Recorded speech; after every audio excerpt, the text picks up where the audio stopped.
That's the problem. Hey guys, today we're gonna go ahead and do an oil change. This is a 2021 Africa Twin. You guys know, probably don't actually, because I've not talked about it yet. Woohoo! But I'm gonna do an oil change on it. It's actually a little over full, which is the reason why I'm doing the change. There's a couple unique things about these. They got 2 drain plugs, but other than that, it's really pretty basic. I'm gonna do a full change. I'm also gonna include the specifications as far as what type of oil, amount, and how to check it, which I think is wrong, by the way, right out of the service manual here, and we'll talk about that as well. I'll throw it up. Thanks every time. Thanks for what? Stick around, stay tuned, play the fucking intro.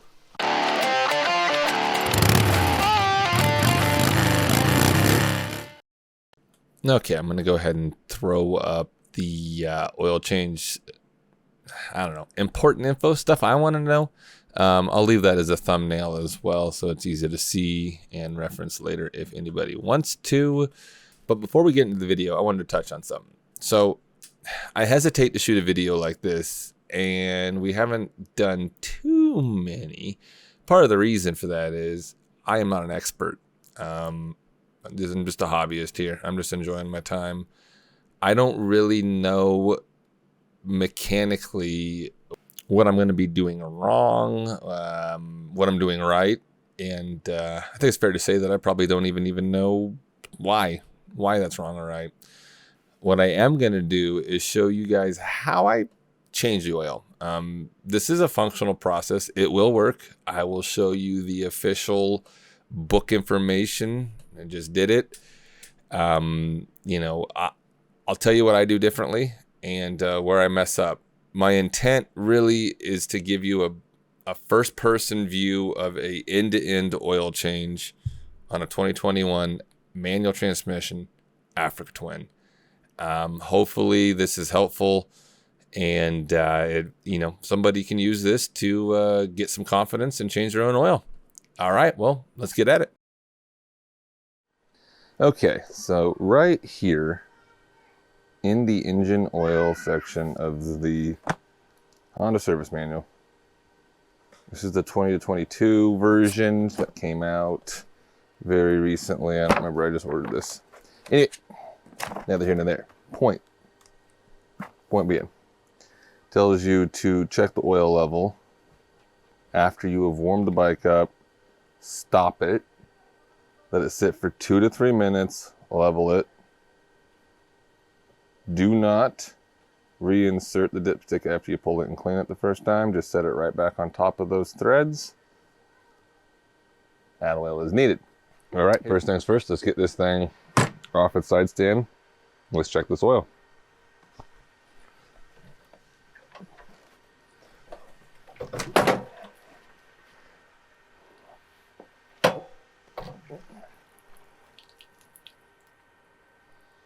Right. I'm gonna go ahead and check it now. So what I want to do is I'm going to take the bike up off the stand. I'm going to actually put the kickstand in. It's just easier for me that way. And then I actually hold this by here. Easy enough to do it by the handlebars if you want. Again, this is just my process. So go ahead and take the bike up off the side stand. Bring that in. So go ahead and bring the side stand in all the way.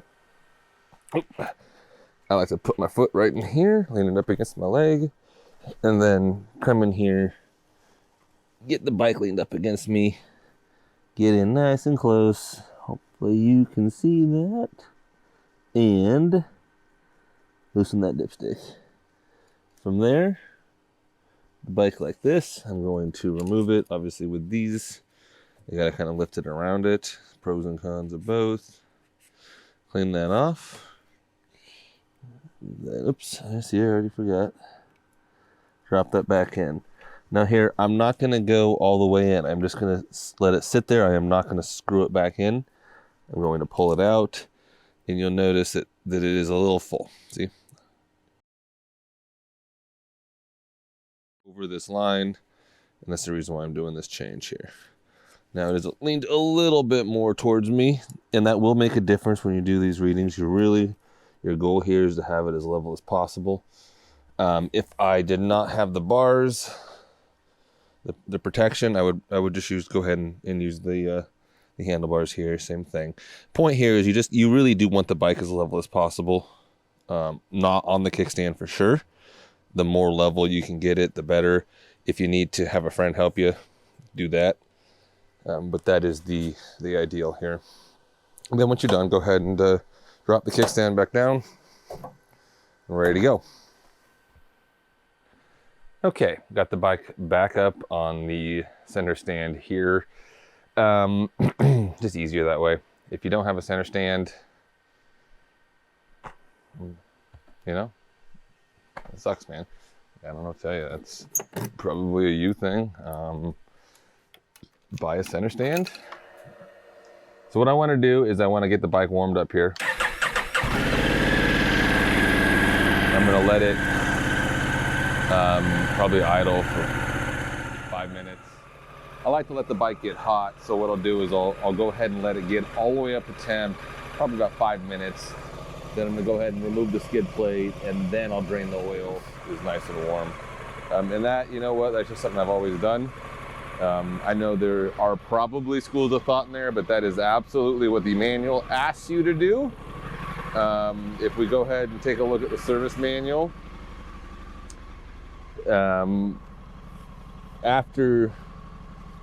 well, I'll be a monkey's uncle. Wants me to go ahead and do this in reverse order, probably to not hurt myself. Okay. Okay, we're gonna go ahead and drop the skid plate. I am gonna use this and make sure you can see that. Number 5. And I'm gonna remove these bolts here. And again, I'm hoping this lets you guys see what I'm doing. Otherwise, I'm gonna have to rethink this whole gall darn thing. I'm gonna pop these guys off.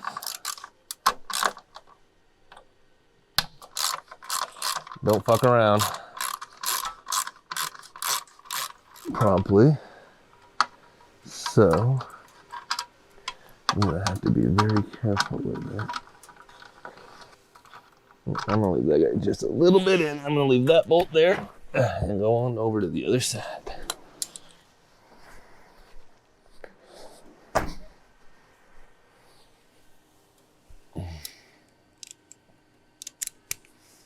Okay, we got the bolt here. Now should be a washer there, and I've clearly lost that. Don't you worry about that. That's proper.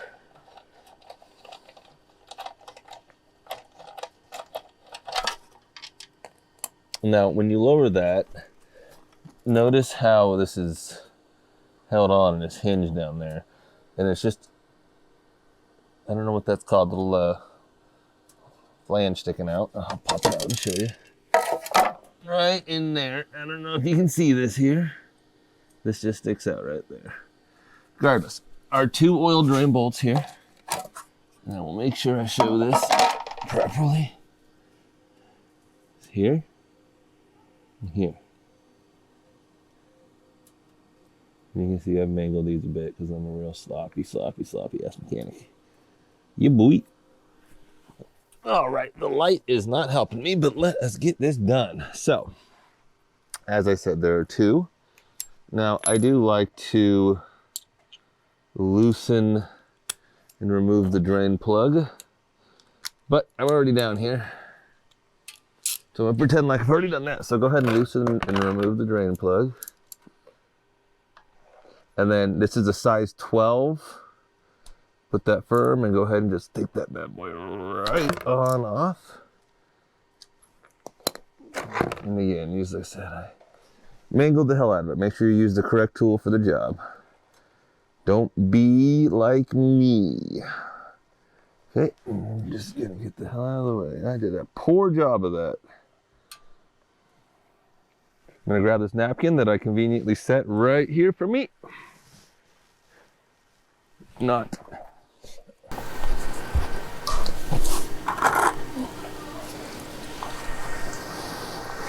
Okay, engine oil change here. We're gonna warm it up. We're gonna stop it. Remove the oil cap and drain. Make sure you use both. They want you to replace that with new crush washers. Not doing that this time, sorry. And torque it to 30 Newton meters. Capacities here. That is 3.9 liters at draining, 4 liters with a filter, 4.8 if you were taking it all the way down for a manual transmission. If you have the DCT automatic, it is 4 liters at draining, 4.2 with a filter, and 5.2 with a complete and total disassembly. Again, I will post these numbers on the screen. Now with this one mostly drained, I'm going to go ahead and do the other side. Unless you have a very large oil pan, you're going to want to do this one first and then kind of catch it, because it's obviously with gravity going to come out and then come in. Perhaps that would be the better one to do first. This is the one I do first. Both times I've done it. Now, as I thought might be the case, this was too stiff for me to get by hand. I couldn't turn it, so I did looser so that I could actually get it by hand. Now, the truth is that you never want to over tighten these, and it's obviously going to be easy to do so when you have lubrication such as oil on the threads. So I'm going to go ahead and spin this off and show you what that looks like. As I said, I did loosen this using a tool. I mean, you really could use anything. The old trick of even stabbing up the screwdriver would work. So now that I've got this loose, some oil is going to go ahead and come out. That is unavoidable. Try to catch as much of it as we can. Now this is full of oil, so we do not want to let that stay on the ground there. And there we go.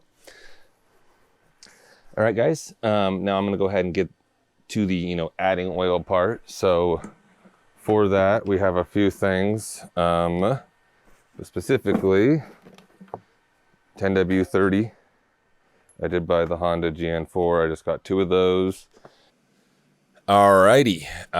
So let's go ahead and get these drain bolts installed real quick. You might notice that I sound here a little different. I had some audio issues. Imagine that, a video on Red Dead where we have GoPro related issues. I don't know if we're just incompetent, which, or not. But anyway, regardless, one thing I wanted to note on here is tightening, or I should say how tight you want to get these bolts. There is absolutely a torque spec. It should be listed here in the screenshot I took of the process through the service manual. Go ahead and check that out. But I don't tighten to that. I do not use a torque wrench on this. I am not an expert though, so we already touched on that. What I do is I get it literally just tight enough to not leak. So that's going to mean for me applying low to moderate pressure, and I really just give it a little. Yeah, that feels good. I will check it after I've loaded the bike up with oil, started it, and make sure she's not leaking, but I'm not going to go crazy at this point. The other thing that I do here is I do dab at the drain hole here. I'm not trying to shove the paper towel up in the hole, whether you have a rag or not. You don't want to leave anything in there, nor do you want to push any residual dirt or anything in there. I do just like to have a clean surface to start with though. So I'll dab it out of there, make sure I get the big oil out of the way. Again, same thing, hand tighten it and then lock it in. Once we're done with this, let's go ahead and get this oil filter replaced and add some oil. Alrighty. So one thing here I'm going to do is I'm going to go ahead and fill the oil filter up a little bit with oil. I'm not going to go all the way up. I'm not too worried about that, but I do want to get some oil in there. And then I'm going to take my finger, I'm going to run it around this O-ring here, and the intent is just to make sure this thing has some moisture in it and can provide a good seal. That's what's going to prevent this from leaking. And once we got that done, let's go ahead and screw this on. You can see here, this is not a overly complicated process. It's all about getting that to thread on there nicely. I'm dragging the oil pan under just to make sure if any leaks, it didn't, because I didn't overfill it. But again, I want to get this hand tight. I am not trying to over tighten the filter. And we'll talk about that here in just a second. Okay, so now that I've got that filter on there, I'm going to wipe it off so I can get a decent grip on it. But again, I am only ever going to hand tighten it. Now I will give it a couple good 2 twists, and then again, maybe another, I don't know, quarter inch, maybe just a little bit more if needed. And then what I will also do once the bike is started, I will look to see if it leaked. One thing to note, you want to make sure that the old O-ring came off with the old filter. I have had these things stick to an F-150 before, leaks, and you have to basically take the filter off. Big pain in the ass. Okay, and now that I have basically everything put back on the bike, and I've double checked to make sure that I have both drain plugs in and the oil filter reattached, the new one, I know I'm good to add oil. Before I do that though, I'm going to clean up, make sure that I get any spilled oil. I am not perfect, as I said when we started. So, yep, I'm going to get some Simple Green on that and get a little bit of cleanup going on, and then we'll throw some oil in this bad boy. One of the things to note here is with these Outback MotorTech bars, I kind of have to use this very small filter. It makes it a little bit harder to fill, but you can get around that with just using this and just taking a little bit of time. And I take my time here. I really don't want to spill. I don't want to overfull. And I really want to make sure that I'm, getting the oil where it needs to go, not on the ground. One other thing to note here, when you're filling this, so I am doing this on the center stand, and I learned this after this oil change. It would probably be best, and I've read this online, though I have not confirmed it yet. I will let you guys know if I do. In this process, I added the extra 2/10 as instructed, and it actually was overfull because of that. I had to drain a little bit out. So I would recommend actually following that process. Go ahead and just add one, and then check it. Top up if you need to. That would be how I will do my next fill. Regardless of how much oil you fill in there and how you fill it, once you do, you need to start it. So again, you want to do this, and please double check. Make sure you have all of your bolts tight and your oil filter is also tight. Once done, fire the bike up. I like to immediately jump underneath and just take a look. Am I leaking anywhere? It's a good idea why it's good to clean all of these areas. Obviously, once you've reattached everything, make sure you have no leaks. Right there, I had a little bit of runniness, probably from just the excess pressure and me wiping the oil on the O-ring, but still, I'm going to keep an eye on that. And I'm going to let the bike completely warm up about 5 minutes. Or just, look at your thermostat, make sure your water temp's about halfway. Once it is completely warm, we're going to let it cool down. Again, 3 to 5 minutes, and then we'll check the oil. Okay, we fast forward a bit here in time. The bike had completely warmed up, shut it off. It had cooled down, took it off the side stand, and am now going to check the oil.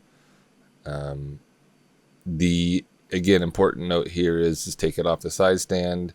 You can put it on the kickstand, and then just make sure you level it before you take the reading. And again, what we're looking for here is we want it to be on the dipstick and between the lines. You should clearly see that the oil is between those lines. It should be pretty clear.